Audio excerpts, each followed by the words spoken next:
Okay, this is Dr. Martin's supplemental lecture on Chapter 36, Section 2.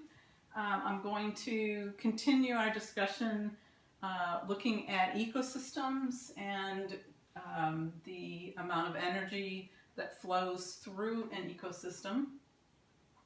One of the ways that ecologists analyze ecosystems is to put together what's called a pyramid. And there are actually three different types of pyramids that are used by ecologists. The first one is called an energy pyramid. So it's going to represent the energy content at each feeding level. A second type of pyramid is called the biomass pyramid. And the final type of pyramid is called the pyramid of numbers. Okay, so let's take a look at the first type of pyramid. And this is going to take us to figure 36-7, I believe, in your textbook. And let me erase some of this.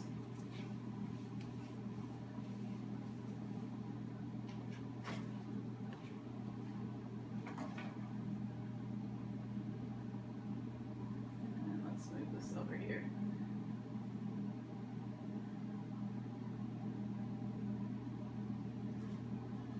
Okay, so in this particular pyramid,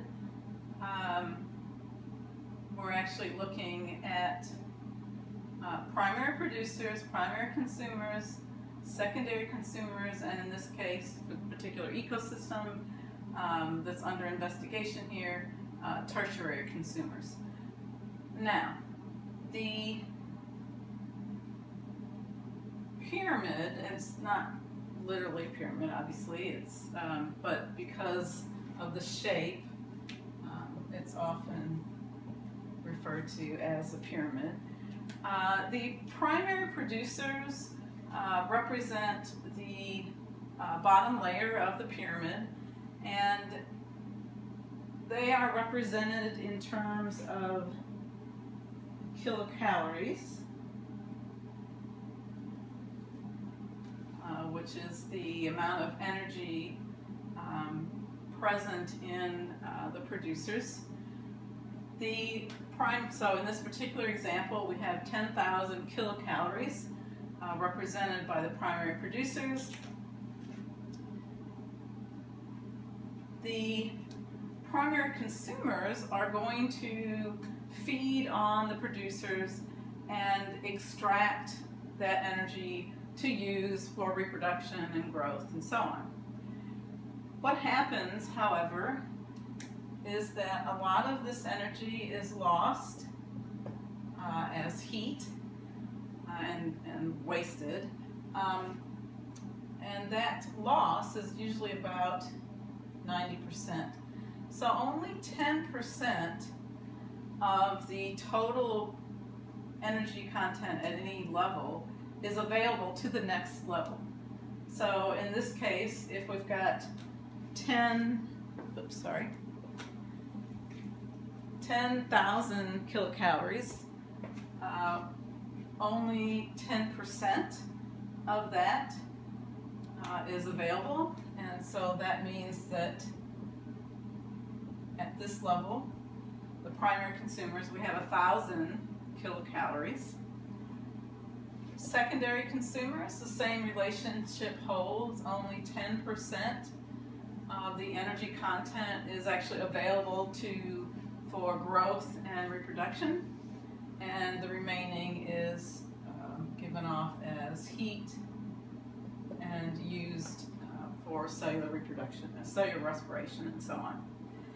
So we go from 1,000 kilocalories. Now we're down to only, at this level, 100 sorry, kilocalories. This is secondary consumers. In this particular ecosystem, we have tertiary consumers at the very top, and so 1/10 of that is represented by 10 kilocalories. Now, this relationship can explain why certain ecosystems only have, maybe like in this one, only go up to a tertiary consumer, whereas other ecosystems you might have actually going up to a quaternary consumer or possibly above. Because at each level you're going to lose 90%. At this point we're only the top layer is represented by 10 kilocalories. 10% of that would only be 1 kilocalorie, and that is not enough to support organisms at the next level. Okay, so that's an important rule. I sometimes call it the 10% rule for energy transfer from one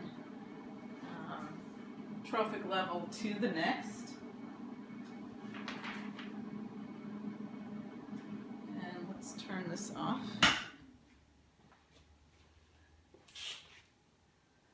Okay, let's look at biomass pyramid and pyramid of numbers.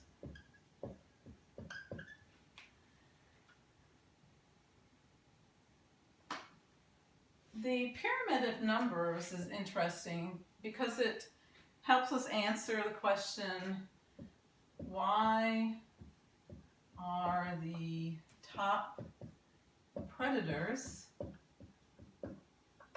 rare in an ecosystem? In other words, why might we only have a few hawks? Why do we only have a few wolves? Or whatever the top predator is, why are there so few of them compared to the lower trophic levels? And that has to do with the loss of energy that occurs at each transfer from one feeding level to the next. The biomass pyramid represents the biomass at each level, and it's actually the dry weight of the mass of the living tissue. It's not a wet weight. Most of the cases for biomass and pyramid of numbers is going to look very similar to the pyramid, the energy pyramid that we saw earlier, where there's, in the case of numbers, there's many more producers, there's fewer primary consumers, even fewer secondary, and then at the very top, very few of the top consumers.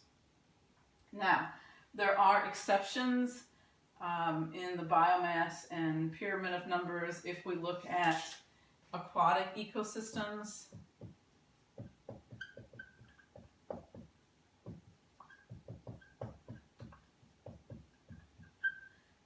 Only if we look at biomass or pyramid of numbers. In the aquatic ecosystems, it can actually be top heavy because of the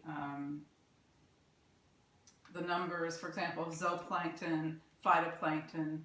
They turn over very rapidly, and so we might have actually a larger number, and they feed very rapidly, so a larger number of those primary consumers compared to the producers.